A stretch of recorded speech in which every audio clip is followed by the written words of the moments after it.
¿Cuáles son las raíces de la relación entre la cultura popular, la religiosidad popular y la Virgen de Guadalupe? Es el tema de esta noche. Soy Bernardo Barranco e iniciamos Sacro y Profano.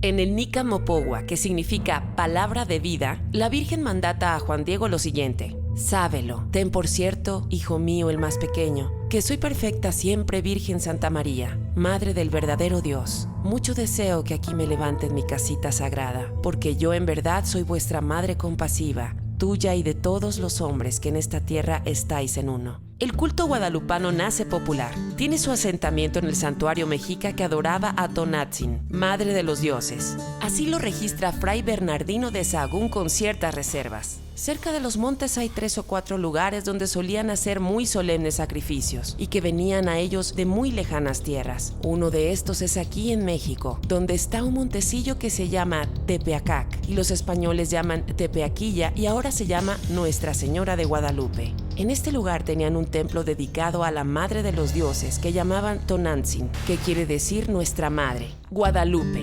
Tonantzin, es la expresión de un sincretismo aceptado y alentado por los primeros evangelizadores. Con el tiempo conformó la cultura e identidad populares en México, presente a lo largo de la historia como en la independencia y en la revolución. Hoy la Basílica de San Pedro es el santuario más importante del mundo católico. Recibe en un año de entre 20 a 25 millones de peregrinos.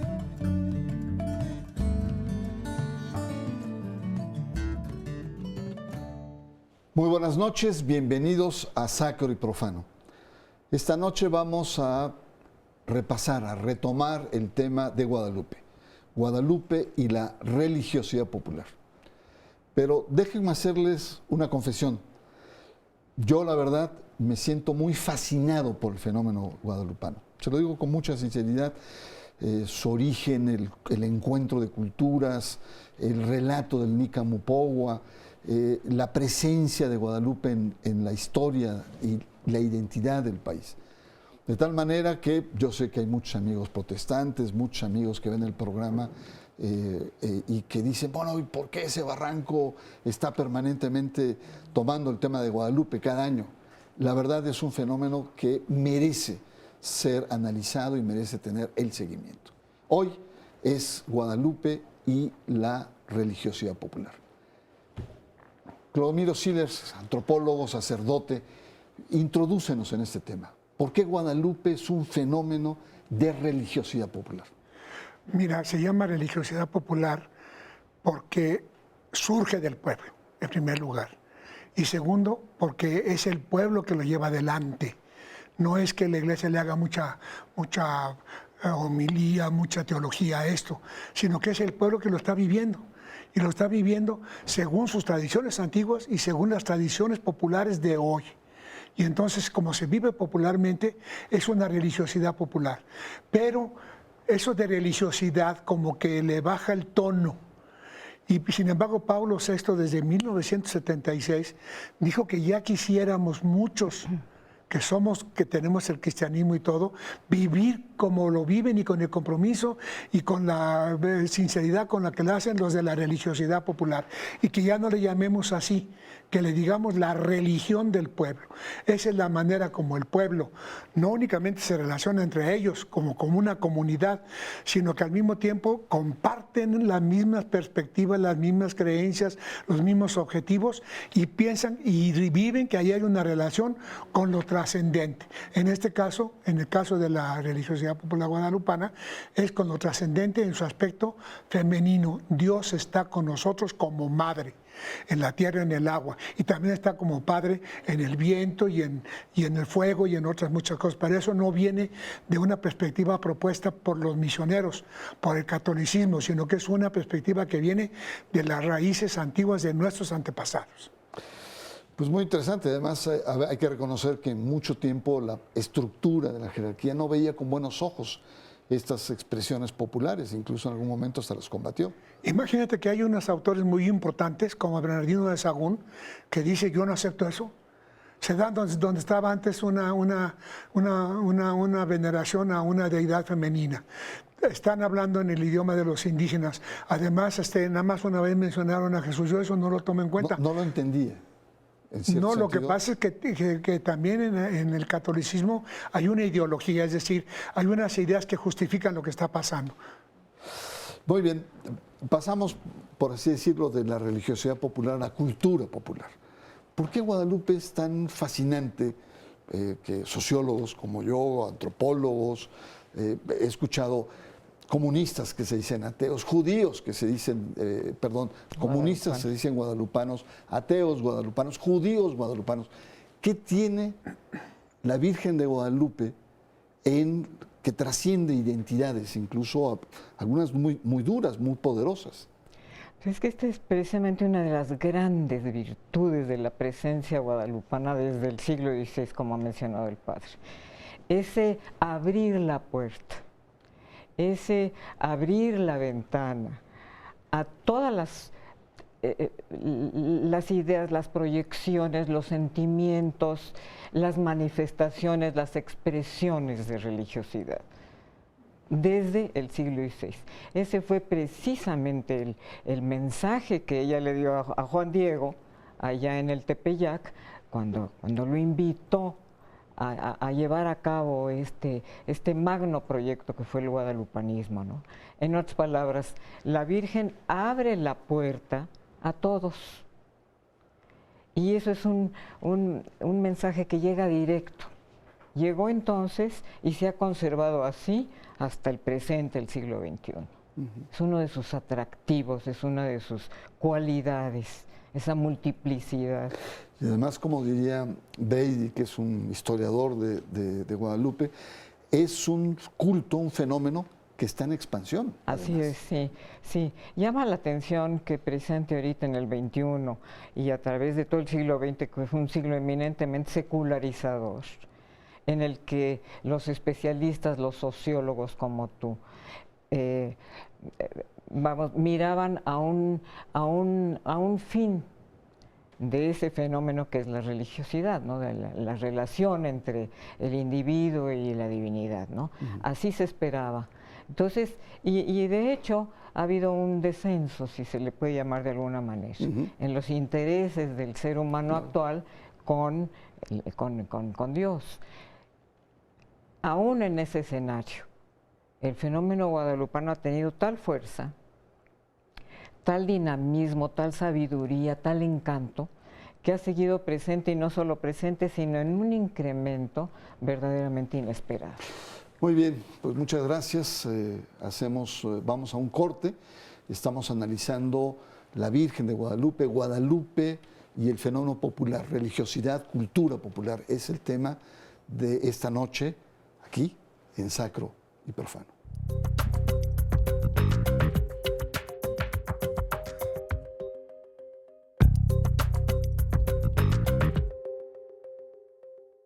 Regresamos.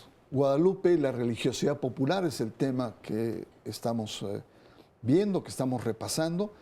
Hemos visto cómo es un fenómeno impactante en nuestra cultura, es un fenómeno mestizo que une a dos culturas, es una presencia que está a lo largo de nuestra historia y que se expresa sobre todo como los sentimientos, digamos, de un pueblo, de una nación, de una religiosidad popular y que trasciende la historia, es un fenómeno en expansión, es un fenómeno complejo y que lo tenemos ahí. Ahora, Clodomiro, es un fundamento, siempre se habla de la primera evangelización, con sus luces, con sus sombras, pero es ahí donde surge Guadalupe, en este primer encuentro. ¿Por qué es tan fuerte esta primera presencia, a pesar? Tú has dicho Bernardino de Sahagún, que decía, eso es una herejía casi, ¿no? Pero Bernardino de Sahagún hizo asambleas para conocer realmente la perspectiva indígena, escribió eso que se llama Historia Verdadera de la Nueva España. Es increíble, hasta que tres comunidades llegaban a ponerse de acuerdo. Pero fíjate, lo que sucede es, imagínate, el idioma de la iglesia en ese momento era en latín. Imagínate que estaban de espaldas al pueblo. En ese momento eran poquísimos los que se habían podido convertir. les pasaban lista.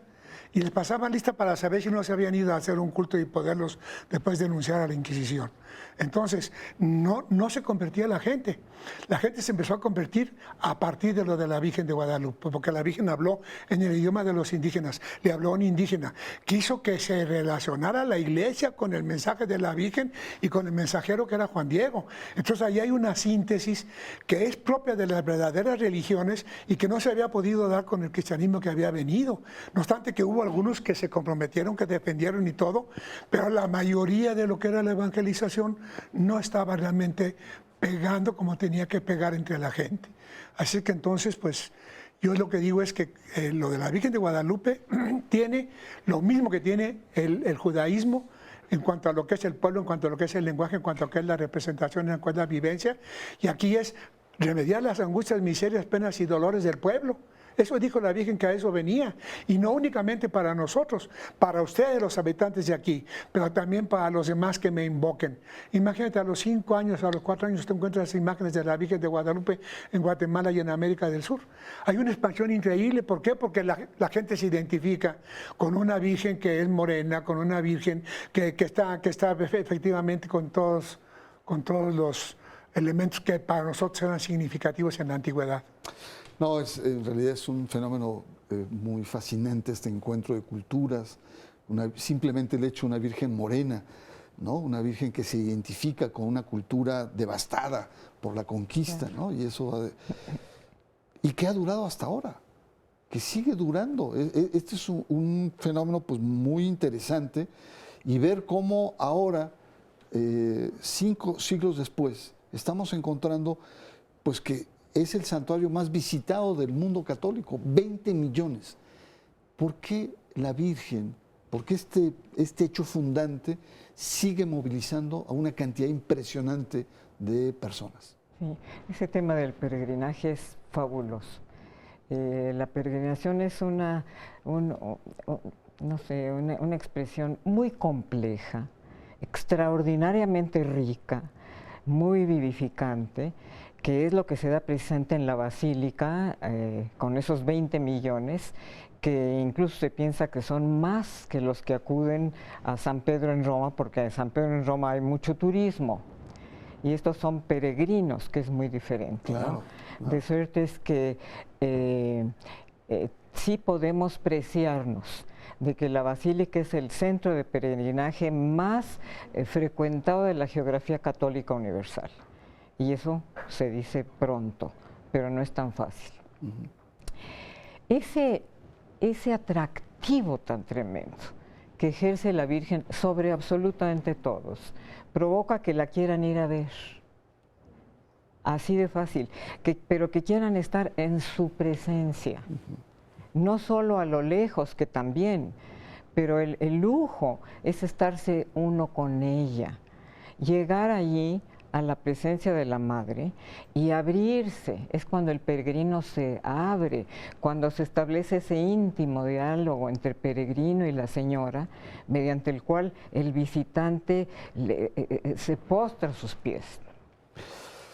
Muy bien, y también toda esta dimensión peticionaria, ¿no? Desde luego, desde luego. Enfermedades, Claro, vicios, claro, trabajo, claro. ¿no? Esta relación que existe, que es muy fuerte. Sí.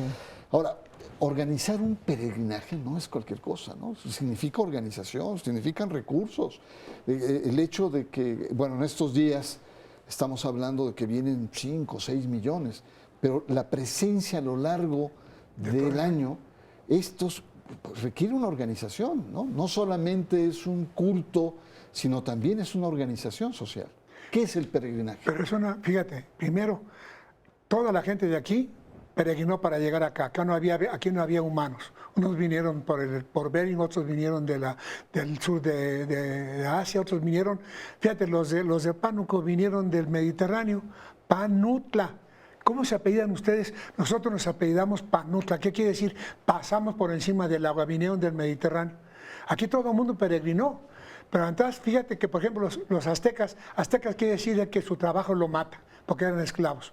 Y en esa peregrinación que hacen desde el norte del Pacífico, en una isla, hasta lo que era un lago, Ellos llegan a ser personas. Ustedes aztecas, ya no van a ser ustedes aztecas, ustedes van a ser Mexitin-Tlacat, personas que son ciudadanas. Entonces, a nosotros el peregrinaje nos hace personas, a nosotros el peregrinaje nos hace seres humanos. Entonces, qué casualidad que la gente, cuando tiene esta devoción, se siente realizada, entonces dice, yo tengo que caminar. Pero, por ejemplo, no vayas a creer que todos los obispos y todos los sacerdotes vienen con su peregrinación. Algunos sí. Por ejemplo, la de San Luis Potosí. Imagínate los de San Luis Potosí que tienen lugares en donde hospedarse en cada parte porque hacen 5 días para venir de San Luis Potosí hasta acá. Entonces eso supone lo que llama mayordomía. Tienen quien organiza, tienen quien colecta, tienen quien financia, tienen quien apoya y además tienen danzantas y músicas y todo lo demás. Eso supone que cuando van peregrinando se van haciendo efectivamente pueblo y se consolidan. Muy bien. Y una reflexión. Yo entiendo muy bien el tema de peregrinaje, entiendo muy bien el tema de la cercanía o la organización.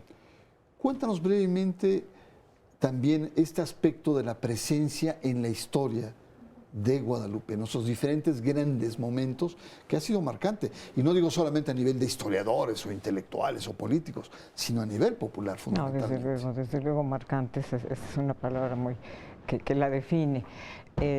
Realmente es tan fuerte y ha sido tan fuerte la presencia que ha, guiado la historia del país. Claramente se ve su influencia en la independencia de México. Cuando la independencia de México, pues todo el país, es decir, todo el continente entró en esa ola independentista que se va dando por distintos motivos. Muy paralelas una independencia a la otra de toda América Latina. Pero la de México tiene una diferencia que la distingue del resto de los movimientos independentistas americanos, que es su guadalupanismo. Desde el momento en que el padre Hidalgo entra en Atotonilco y escoge justamente el estandarte de la señora para guiar a estas hordas desordenadas que se enfrentaban al imperio más poderoso de aquel entonces. Desde el momento en que ella caminó adelante, automáticamente se convirtió en jefa de la insurrección, alineada a los más legítimos sentimientos de un pueblo oprimido y que vivía injusticias y que no vivía bien. Se alineó al pueblo y el pueblo, naturalmente, con una sensibilidad inexplicable, lo entendió así. Y desde entonces se ligó a ella, hasta hoy. Hasta hoy. Y ha pasado por otros movimientos, como puede ser la revolución, como pueden ser huelgas, como pueden ser... Claro. Y ahora con un partido político que tiene un nombre que se le asemeja, ¿no? Morena, es una referencia muy clara. Vamos a hacer un corte, vamos a una pausa. Estamos analizando un tema realmente fascinante, que es Guadalupe en nuestra cultura, en nuestra esencia, en parte de nuestra identidad, que es, entre otras cosas, la religiosidad popular. Está usted en Sacro y Profano.